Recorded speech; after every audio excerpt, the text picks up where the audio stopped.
Okay, hello and welcome to this week's case study. I am very excited to talk to Kim McCarter. She's one of my fun and fabulous past clients who, when we had our one-on-one session, we spent the whole time laughing and cracking up. Maybe you can just give a little spiel about what it is you do as a brand strategist and who you help.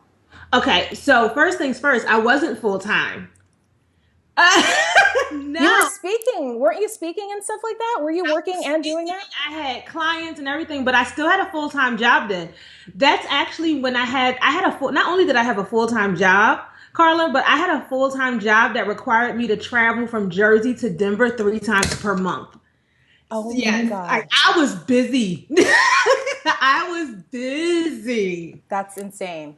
Yeah, I was busy. Yeah. Oh my gosh. So how did you, oh, I love this then because how has it been transitioning? And I know I love your Now tagline, I'm which full is, time. Yeah, now I'm full time. yeah, and it's like divorce the cubicle lifestyle is your Yes, tagline.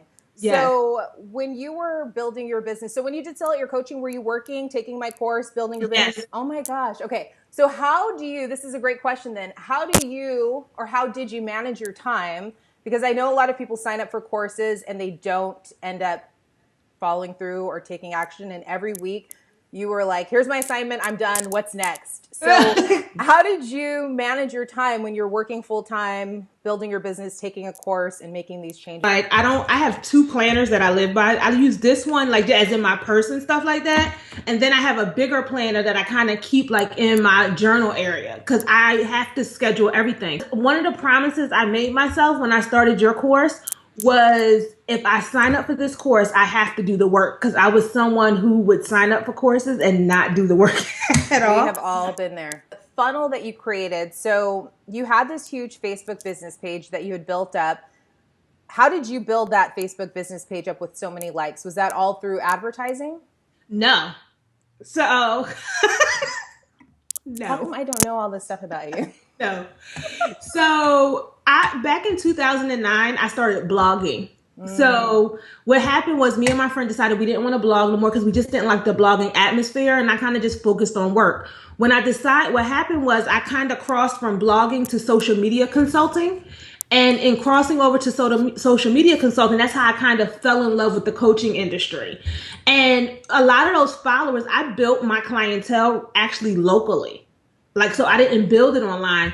And what was happening was people were just finding me locally. And because I was like, I do the fashion stuff because I'm inside the plus size fashion industry or whatever, people were just like naturally gravitating towards me. And I was really big on trying to make sure I implement the lifestyle brand portion of it. So it was just like a combination of things. People seeing me speak at conferences, like, my local following between Jersey, New York, and Philadelphia.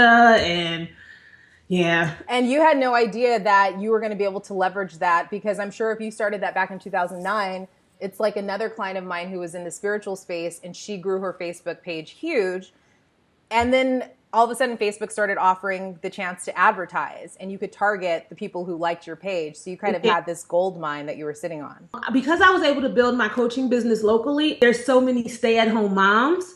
They also want to build businesses. So they're doing like the Mary Kay and they're doing the It Works, but they didn't have a way to stand out. And here I come along, this bubbly girl, and I'm like, hey, and I'm talking to moms at the Starbucks, and I'm like, oh, well, I can help you with that. So literally, I was signing people on for intensives at like $3,000, $4,000 a pop, and it's crazy, but because I had a full time job, I was doing like 3 to 4 intensives a weekend. It was insane. It Oh was my insane. gosh. And the reason why I signed up for your course is because I wanted to start leveraging my online market. Because at the time, I had like 5,000 followers on Facebook. I had like 3,000 followers on Twitter. I had like, 1,000 followers on Instagram. And I was like, okay, but none of these people online are actually buying from me. I'm actually making money locally. Like, how do I fix this? Because people knew what I did, but they kind of like, oh, well, she'll be at a conference. Like, Right. how do I fix it? And that's what your course did for me. So, what do you think was one of the shifts or changes that you made when we set up your discovery call funnel? What do you think was like the big thing that kind of shifted it so that you started really booking a lot of discovery calls, really leveraging the online space rather than marketing locally? One of the things was I think I knew I pretty much was really clear on who my target audience was, but I zoned in on a specific area of my list for the target audience. I didn't really focus much on like the fashion girls, and I didn't really focus much on the people who were hearing me speak. I really went after the person who wanted my life at the time. I went after the woman who was like, okay, Kim's building this business, and I see her traveling. I see her speaking, and she's talking, like she's posting pictures with clients, and she has a full-time job. So I specifically went after her, and you kind of helped me zone in on that. And when we came up with that phrase, make your first 5K, I think that was the trigger for them. Like, wait a minute, I can make $5,000. Like, Yeah. so many people at the time, like, last year's buzzwords were 5 figures, 10K. Yep. Like, so I went half of that because 10K just seems so far out of reach for so many people. Right. It's like, you know what? Let's make your first 5K. I love and it. that just was the spark. And then adding that thank you piece after it, saying schedule an appointment right now, was really like, not only was I able to add people to my list, but I was also able to get more people on the phone. Yeah. So that thank you page, were you at all hesitant about doing video? Because I know I make everyone do a video for that thank you page. Had you already been doing video? Because I remember you posting the video in the group, and I was like, oh, you're great on video. This is awesome. So you probably forgot this, but I didn't do video at the time. And that was one of the things that you were like, what? This is great. So it's weird. I'm someone who can go into a conference room. Like, I've delivered keynotes. Getting up on stage speaking, like at a keynote with Megatrons, was easy. Yeah. But it's something about video that I critiqued every little thing about it, and I just wouldn't do it. So you made me kind of push it and do it. Now you can't get me off of video. Even if you do public speaking, whether you're introvert, extrovert, getting on video for that first time, it is scary and it takes some getting used to. But once you start doing it, once you did it the first time, and let me tell you, people always assume you have to have like these like amazing cameras and everything like that. Even now, as much as I do video, I still record on my damn iPhone. Let me tell you. Too. Don't get me wrong. I have like, lights and everything, but I don't even have the expensive lights. I bought these like $50 on Amazon. And my iPhone, I actually got that trick from James Wetmore. Using your iPhone. I'm like, if Beyonce can record a video on her iPhone, I damn sure can record a 2-minute clip. Right. Now, don't get me wrong. That first video took me like so many tries to get right. But now, like yesterday, I'm actually reincorporating the thank you page into a funnel now, because I'm about to do something really, really big. So I did the thank you video yesterday, and I recorded it like first shot. It was like, boom, done. I was like, oh, that's it. That's it. So you were able to push through that resistance of shooting that first video when it was new to you. Yes. You were able to leverage your existing audience that you had built up locally so that you could start getting people online.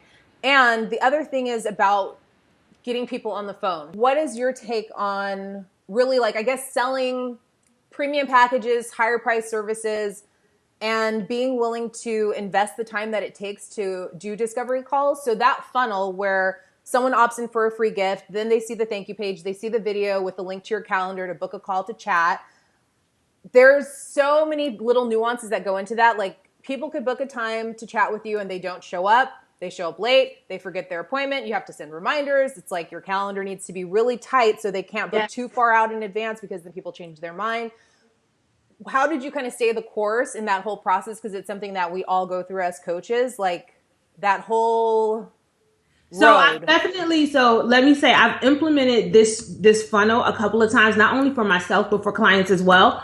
One of the things I have learned during the way is being really clear on the thank you page. That was one of the mistakes I made first time around, because people kind of assumed, for people who were kind of new, they didn't realize that discovery/strategy session doesn't mean free coaching. Right. So now one of the things that I make sure I specifically state, like, this is not a free coaching session. This strategy session is designed to see what's going on with your business and how I can assist you with that. That's the first thing, like making sure you're really clear on it. Second, like you said, like, you can't book more. When I open up these type of thank you pages, I make sure they can't book more than like a week out. And then the return on investment of your time, and even just setting up something like a discovery call funnel, isn't it so worth it? Because it's like you invest maybe in some retargeting ads to kind of grow your list. But if you get a certain number of people, it's such a numbers game. If you get a certain number of people on the phone, a certain number of those people are going to become clients. Go into the call like kind of wide open. I don't assume I'm going to sell to anyone. And then I kind of just go with the flow with it. So like my whole thing is, if you're not really someone who's suited for one-on-one coaching, I'm blessed that I'm at a point in my business where every person I get on the phone with, I don't feel like I have to sell them into coaching. Right. Like if you're on the phone, because my whole thing is if someone is investing in coaching with you, they need to have the resources available to do other things, because you never know where your coaching is going to lead them. I don't want you going broke coaching with Kim McCarter and then saying you have a return on your investment. Like I don't need that type of Yes, yes. So I'm really specific. Like, I'm like, you know what? I don't think one-on-one coaching is for you. How about you go visit like, the courselibrary.com, and this particular course can help you do the same thing that I can help you with one-on-one. There's been times when I got on the phone with people and I'm like, you know what? I don't think I'm the coach for you, but here are 3 people. Yes, you point them who may be a better fit. Yeah. Like, oh my gosh, I can't believe like, you're telling me like giving my money, like you want me to go somewhere else. Cause baby girl, listen. If it's not a fit, you must quit. Yes. Go. I've been watching too much TV. So true. And you know what? That person will come back to you. It'll come back to you 10 times over. I'm a firm believer in that. It definitely will. When you get someone on the phone, not everyone is going to be a fit for that one-on-one premium coaching, because one-on-one is the thing that you're really getting someone's brain and time and energy on your business. That's at a premium. And if they're not able to do that, you can always offer them, if you have other offerings, smaller offerings or resources or even free trainings. But that sort of like downsell, if they can't do something at that higher premium point, you could offer them a group or something even smaller, like a digital course. That's why you have to make sure like, you have that wide range of products. And I just actually said this on a webinar the other day. I was like, some people, so like that high end was a buzzword last year as well. Like, high end. So many people are high end. And I'm like, listen, some people going to be Tesla and some people going to be Honda. Right. Then you have people who come in the middle like, I'm the auto group. You want a Tesla? I got you. You want I got you. Like, so you kind of just have to have that mix and match to like, and also that's where it comes to knowing what's going on in the industry and not trying to force your way into something that's not your zone of genius. And I'm really particular about sticking to what I know. Yes. Oh my gosh. So good. I can see why you are doing the damn thing. And like, so tell me the big thing that you're up to. I know you said you're up to something big, and I know you have an event coming up in November, in Atlanta? When I took Sell Out Your Coaching, like it kind of helped me put that sequence of events together that I kind of needed to like break away. But one of the things that I was blessed to know was I already knew coding a little bit. Like, so, I knew the coding, I knew how to go in and figure things out. I was already doing the brand and business strategy. The funny thing was I didn't actually know it was called the funnel, but I had already been doing like, the email marketing and all this stuff. Right. So that kind of just like put it in perspective for me. Right. Right. So I'm actually one of the featured speakers for Blogalicious 8 in Atlanta. That's the first weekend of November. But the big thing that I have going on is, so in November, I'm actually opening the doors to my brand new program. It is called Elevation. Ooh. And it is a 6-month coaching, mentorship, and mastermind program. And the reason why it has all 3 layers, because it's definitely it's a group coaching program. Yep. There's going to be some one-on-one mentorship with me, but I'm also going to give it that mastermind element that comes along with it. And it's going to be the all-in-one digital solution for the women that sign up. So not only will they learn how to brand their business, but we're actually going to go in and create digital products for them. We're going to create like their signature programs, and we're going to center it all around activating and achieving your 2017 goals. I'm really, really excited about this program. It's the first time I've actually offered something on this level. Yeah. Or as you told me when I was going through my launch back in March, because remember we had a conversation then. You told me, I think it's really time for you to step this up. I think this is a little cheap, Kim. So You're raising your biz game. We're all constantly doing that and pushing ourselves. It has been a total pleasure, and I'm wishing you total success and a 6-figure launch for Elevate. Right back at you. Bye.